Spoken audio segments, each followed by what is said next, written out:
أعوذ بالله من الشيطان الرجيم. بسم الله الرحمن الرحيم.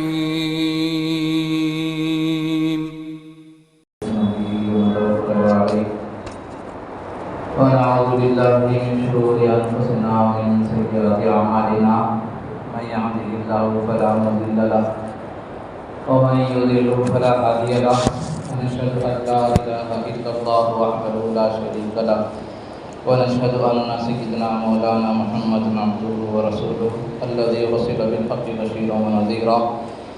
أما بعد فأعوذ بالله من الشيطان الرجيم. بسم الله الرحمن الرحيم.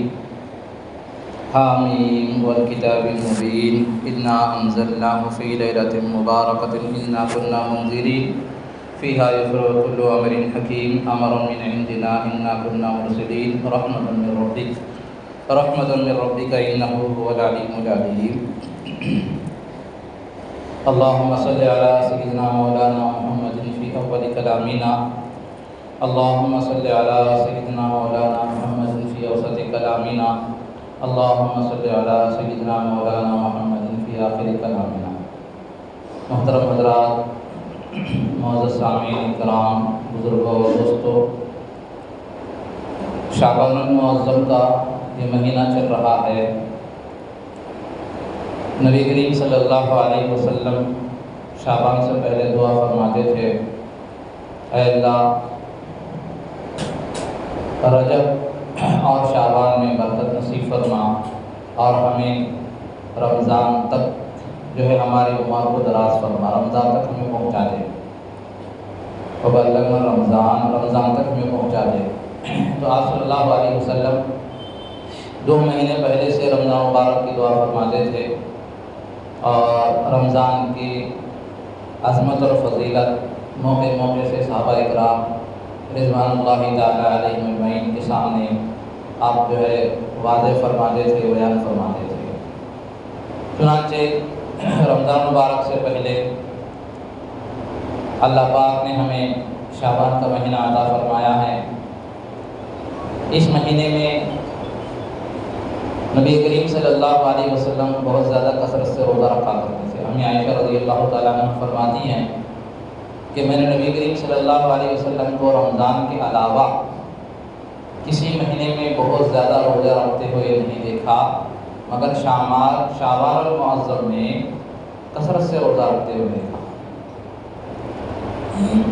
تو آپ صلی اللہ علیہ وسلم رمضان مبارک کی تیاری، رمضان مبارک کی جو ہے عظمت اور طبیعت کو رمضان کا عادی بنانے کے لیے پہلے ہی سے شعبان کے اندر کثرت سے روزہ رکھتے ہیں. چنانچہ شعبان کے اندر لکھا ہے کہ پہلی تاریخ سے لے کر 27 تاریخ تک، پہلی تاریخ سے لے کر 27 تاریخ تک رمضان کا ہر روزہ رکھنا یہ نبی کریم صلی اللہ علیہ وسلم کی جو ہے احادیث اور آپ علیہ السلام کے عمل کی بنا پر امت کو جو ہے ثواب کا ذریعہ ہے کہ جو کوئی رمضان شعبان کے اندر روزہ رکھنا چاہے تو وہ جو روزہ رکھ سکتا ہے. اور اسی طرح ہر مہینے کے 13, 14, 15 روزے یہ بھی نفلی روزے ہیں جس کا آپ صلی اللہ علیہ وسلم نے ہمیں رکھنے کا حکم فرمایا ہے. چنانچہ شعبان المعظم کے اندر جو ہے روزہ رکھنے کا اہتمام کرنا چاہیے، عبادت کا اپنے آپ کو عادی بنانا چاہیے. اسی طرح توبہ استغفار کر کے اپنے آپ کو پاک و صاف کر لینا چاہیے. رمضان مبارک کی تیاری ابھی سے کرنی چاہیے، کیونکہ جو مہمان جتنا معظم ہوتا ہے، اتنا بڑا ہوتا ہے، بندہ اتنی زیادہ جو ہے تیاری کرتا ہے. تو رمضان مبارک کا مہینہ بڑا ہی اہم مہینہ ہے، فضیلت والا مہینہ ہے. تو بندے کو چاہیے کہ رمضان کی تیاری ابھی سے کرے، روزوں کا اہتمام کرے، نمازوں کا اہتمام کرے، قرآن مجید کی تلاوت کا اہتمام کرے، توبہ استغفار کر کے بندہ اپنے آپ کو پاک صاف کر کے تیار رکھے. چنانچہ اس مہینے کے اندر 15ویں تاریخ جو ہے 15 شعبان المعظم، اس کو جو ہے عام طور پر شب برات کہتے ہیں. تو انشاءاللہ اس کے متعلق جو ہے گفتگو ہوگی. شب برات کے متعلق جو احادیث ہیں اور شب برات میں کیا کیا کام کرنے ہیں، اس کو جو ہے انشاءاللہ آپ کے سامنے تفصیلاً بتایا جائے گا۔ تو میں نے آپ حضرات کے سامنے جو ہے آیتیں تلاوت فرمائی ہیں، ان آیتوں کا ترجمہ یہ ہے: حامیم، روشن کتاب کی قسم ہے، اور ہم نے اس مبارک رات میں نازل کیا ہے، بے شک ہمیں ہی ڈرانے والے ہیں۔ تو اس آیت میں کہ اللہ تبارک و تعالیٰ نے جو لیلۃ المبارکہ کہا ہے، لیلۃ المبارکہ جو کہا ہے، اس سے جمہور فرماتے ہیں کہ شب قدر کے بارے میں فضیلت نازل ہوئی ہے۔ اور حضرت اکرمہ جو مفسرین میں سے ایک مفسر ہیں، وہ فرماتے ہیں کہ جو ہے یہ آیت مبارکہ لیلۃ المبارکہ جو کہا گیا وہ 15ویں جو ہے رات کو، شب برات کو ہے۔ اور حضرات مفسرین میں سے جو تقریباً حضرات نے اس آیت کے تحت میں حضرت اکرمہ رضی اللہ تعالیٰ عنہ کے اس قول کو نقل فرمایا ہے کہ 15ویں رات کے بارے میں یہ آیت مبارکہ نازل ہوئی ہے، جبکہ جمہور کا مسلک یہ ہے، جمہور کہتے ہیں کہ یہ فضیلت جو ہے شب قدر کی ہے۔ بہرحال ایک رائے کے مطابق یہ آیت مبارکہ 15ویں شب کی جو فضیلت کو بیان کرتی ہیں، 15ویں شب کی عظمت کو بیان کرتی ہیں، اور اس کی تعین احادیث مبارکہ سے ہوتی ہے۔ احادیث کے اندر ہیں کہ حضرت عائشہ رضی اللہ تعالیٰ عنہ سے روایت ہے کہ آپ صلی اللہ علیہ وسلم نے ارشاد فرمایا، آپ صلی اللہ علیہ وسلم نے فرمایا: انذرین اے لیلۃ ھذا، قلت اللہ ورسولہ اعلم، قال هذه ليلة النصف من الشعبان، ان اللہ عز وجل يطلع على عباده في ليلة النصف من شعبان فيغفر للمستغفرين ويرحم المسترحمين۔ حضرت عائشہ رضی اللہ تعالیٰ عنہ کو نبی کریم صلی اللہ علیہ وسلم نے فرمایا کہ عائشہ تمہیں معلوم ہے کون سی رات ہے؟ تو انہوں نے کہا کہ اللہ اس کے رسول زیادہ جانتے ہیں۔ تو آپ صلی اللہ علیہ وسلم نے فرمایا یہ شعبان کی 15ویں رات ہے، یہ شعبان کی 15ویں رات ہے۔ اس رات اللہ رب العزت اپنے بندوں پر نظر فرماتے ہیں، نظر رحمت فرماتے ہیں، اور اللہ تعالیٰ جو ہے بخشش چاہنے والوں کو بخش دیتے ہیں، رحم چاہنے والوں کو رحم فرماتے ہیں، اور بغض رکھنے والوں کو ان کے حال پر چھوڑ دیتے ہیں۔ جو بغض رکھنے والے ہیں، جو دوسروں کے بارے میں برائی اور دشمنی رکھنے والے ہیں، ایسے لوگوں کو اللہ تعالیٰ چھوڑ دیتے ہیں۔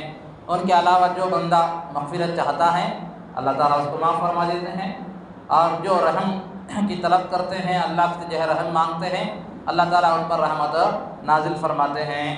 اور اسی طرح دوسری حدیث ہے، وعن ابی بکر صدیق رضی اللہ تعالیٰ عنہ ان النبی صلی اللہ علیہ وسلم قال ينزل اللہ الى السماء الدنیا لیلۃ النصف من الشعبان فیغفر لكل شیء الا رجل مشرک ومن قلبه شیخنا۔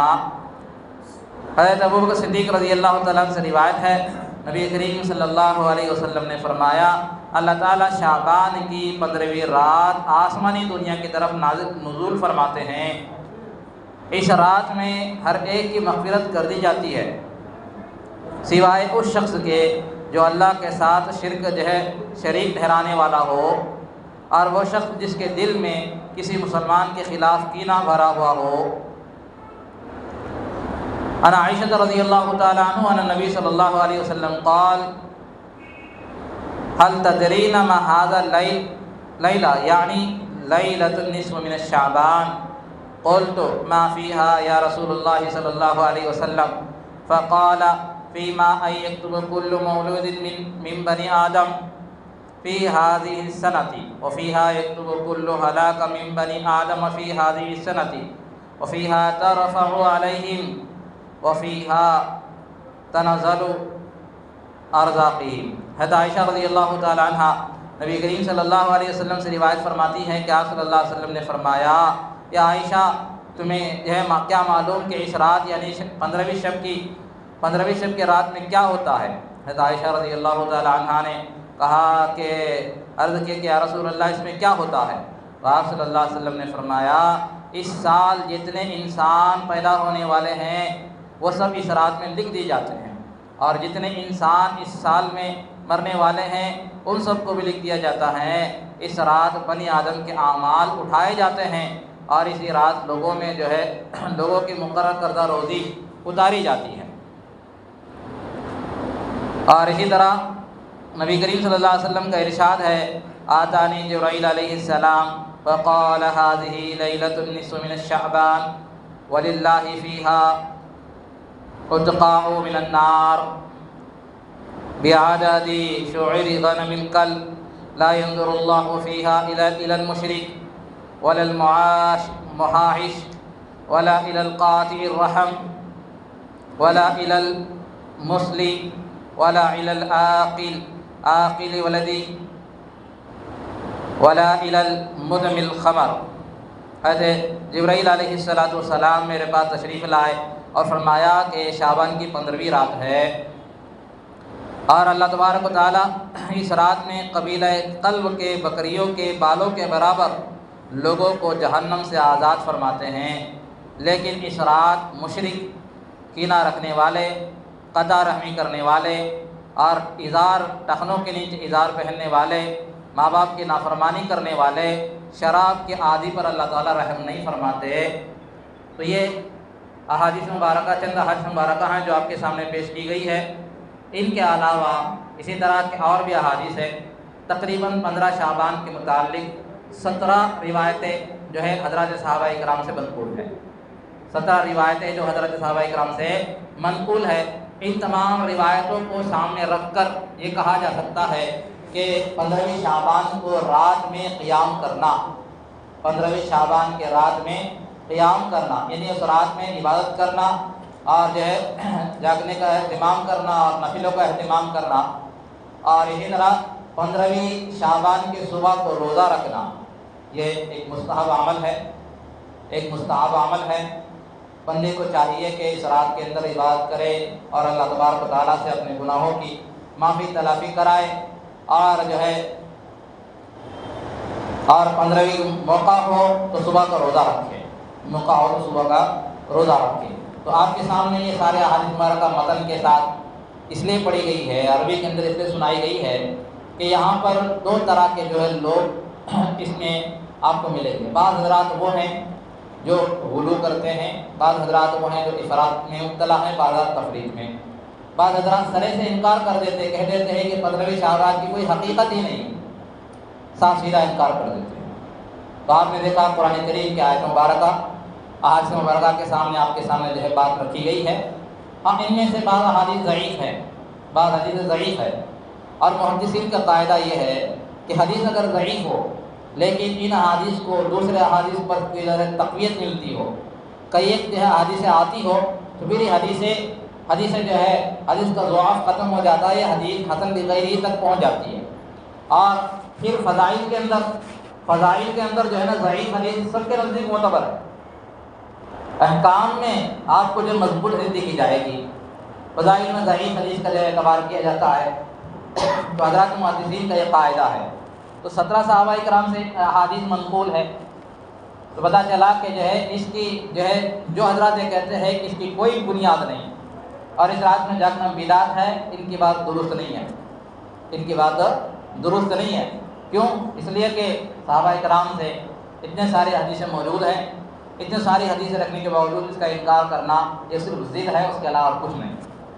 اور بعض حضرات اس کو بڑا اہتمام فرماتے ہیں، اور بعض لوگ اس کے اندر کیا کرتے ہیں کہ رکعتیں متعین کر کے کہتے ہیں کہ اس رات کے اندر اتنی رکعتیں پڑھی جائے اور اتنی سورہ اتنا مرتبہ پڑھا جائے اور یہ عمل کیے جائے۔ یاد رکھ لیجئے کہ اس میں عبادت کرنے کا کوئی خاص طریقہ منقول نہیں ہے، عبادت کرنے کا کوئی خاص طریقہ منقول نہیں ہے۔ نفل اعمال ہے تو آپ جتنا چاہیں نفل اعمال کر لیں، جیسے آپ عام نمازیں پڑھتے ہیں اسے نفل نمازیں پڑھیں، قرآن مجید کی تلاوت کریں، ذکر و اذکار کریں، دعاؤں کا اہتمام فرمائیں، یہ سب کرنا چاہیے۔ اس کے بجائے کہ ایک مرتبہ الحمد کا سورہ، 50 مرتبہ قل هو اللہ کا سورہ، پھر ایک مرتبہ الحمد کا سورہ، پھر جو ہے اتنی مرتبہ یہ سورہ، یہ ساری باتیں جو منقول ہے وہ سب جو ہے احادیث سے ثابت نہیں ہے، سب جو ہے یہ سب صحیح باتیں نہیں ہیں، کوئی خاص عمل جو ہے منقول نہیں ہے۔ تو بہت حضرات غلو کر دیتے ہیں اس میں، اور کچھ حضرات بہت سارے کام کرتے ہیں یا آگے چل کے کہا جائے تو ہمارے یہاں کچھ جو ہے بدعقیدگیاں غلط عقیدگیاں پائی جاتی ہیں۔ بہت سارے حضرات کہتے ہیں یہ بڑوں کا عید ہے، اور جو ہے گھروں کے اندر بڑے تشریف لاتے ہیں اور پتہ نہیں ان کے لیے کیا کیا رکھا جاتا ہے۔ یہ سب جو ہے غلط باتیں ہیں، اس کا حقیقت سے کوئی واسطہ ہی نہیں ہے، حقیقت سے ان کا کوئی تعلق ہی نہیں ہے۔ ابراہیم اسناد کے جن بڑوں کا ثواب کیسے پہنچائیں؟ تو پورا سال ہے حضرت آپ کے پاس ثواب پہنچانے کے لیے، آپ پورا سال ثواب پہنچائیے۔ آپ جو بھی جو ہے عمل کرتے ہیں، نفل عمل کرتے ہیں، تو اپنے رشتہ داروں کے لیے نیت کر کے کیجیے۔ صدقہ کریں، نیت کر لیجیے کہ اللہ اس صدقے کا ثواب میرے فلاں رشتہ دار کو پہنچا دے، تو اللہ تبارک و تعالیٰ پہنچا دیتے ہیں۔ اب اس کے لیے جو ہے اس رات میں یہ کرنا، اور لوگ خیال کرتے ہیں کہ وہ آتے ہیں، ان کی روحیں آتی ہیں، ان کی روحیں آتی ہے، اس طرح لوگ خیال کرتے ہیں۔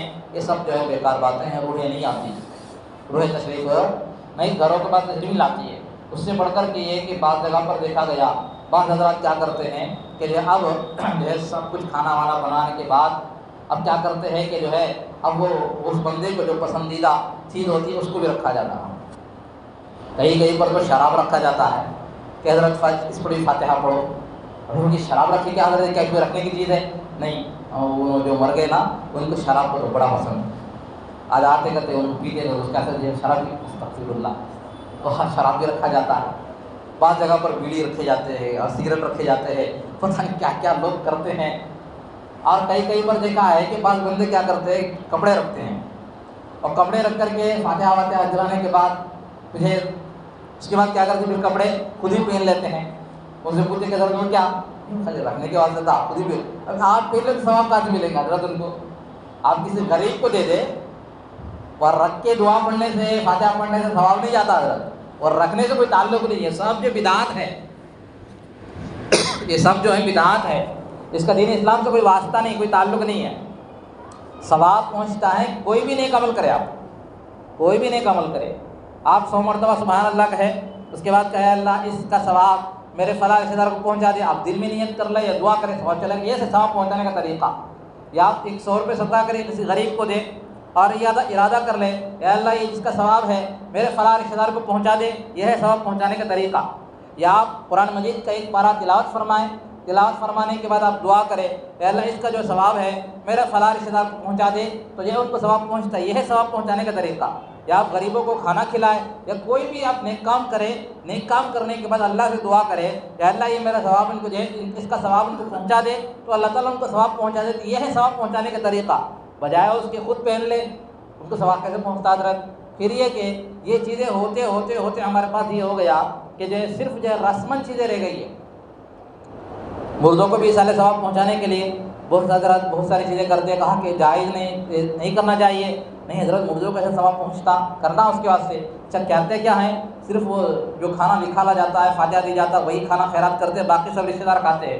پھر رشتہ دار کھانے پر ثواب کہاں سے ملے گا، مردے کا ثواب کیسے پہنچے گا؟ اب اس میں کیا کرتے ہیں لوگ، یہ فنکشنوں کی طرح تیار ہو کر کے باقاعدہ جو ہے جشن کے ساتھ جاتے ہیں، کھاتے ہیں، خوب پیتے ہیں اور خوب مزے کرتے ہیں، یہ ثواب مردے کو کیسے پہنچتا حضرت؟ یہ کیا بھی ثواب نہیں پہنچتا۔ مردے کو ثواب اس وقت پہنچتا ہے جب آپ غریب کو کھانا کھلائے، جب آپ غریب کو صدقہ کرے، جب آپ کوئی جو ہے نفل عمل کر کے اس کو جو ہے ثواب بخشے، تب تو ثواب پہنچتا ہے۔ تو بہرحال مردوں کی جو عید کہتے ہیں یا بڑوں کی جو عید کہتے ہیں اس کی کوئی اصل نہیں۔ 15 شعبان جو ہے وہ عبادت کی رات ہے، صبح روزہ رکھنا ایک حدیث سے جو ہے ثابت ہے۔ اسی طرح 15 شعبان کے رات میں جو ہے قبرستان کو جانا نبی علیہ السلام سے ایک مرتبہ ثابت ہے۔ نبی علیہ السلام جو ہے امی عائشہ رضی اللہ عنہ فرماتی ہیں ایک مرتبہ میں نے دیکھا کہ نبی کریم صلی اللہ علیہ وسلم جو ہے میرے پاس نہیں تھے، میں اٹھی اور میں نے اٹھ کر آپ صلی اللہ علیہ وسلم کو تلاش کیا تو دیکھا کہ آپ صلی اللہ علیہ وسلم جو ہے جنت البقیع کے اندر ہے۔ تو میں نے پوچھا یا رسول اللہ صلی اللہ علیہ وسلم، تو امی عائشہ رضی اللہ عنہ کو دیکھ کر حضور نے پوچھا کہ عائشہ کیا تم یہ سمجھتے ہو کہ اللہ اس کے رسول تم کو ظلم کریں گے؟ میں نے کہا یا رسول اللہ، میں نے خیال کیا کہ آپ دوسری بیوی کے ہاں تشریف لے گئے ہوں گے، اس لیے میں جو ہے تلاش کرنے کے لیے آئی۔ تو نبی علیہ السلام نے فرمایا کہ عائشہ 15ویں شعبان کی رات ہے اور اللہ تعالیٰ جو ہے اس رات کے اندر بندوں کی مغفرت فرماتے ہیں۔ پھر اللہ صلی اللہ علیہ وسلم 15ویں شعبان کی رات کو ایک مرتبہ جو ہے قبرستان تشریف لے گئے ہیں۔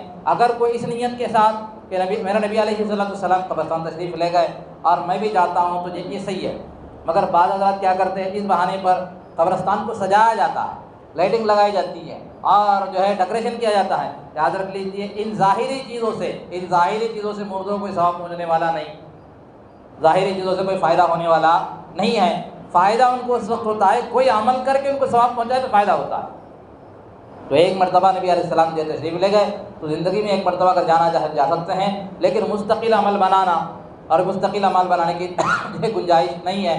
اور اسی طرح جو ہے اس کے عبادت کے بارے میں، روزے کے بارے میں بھی یہی حکم ہے کہ بھائی یہ نفلی عبادت ہے، آپ کر لیں ثواب، نہ کریں کوئی عذاب نہیں، کوئی بات نہیں۔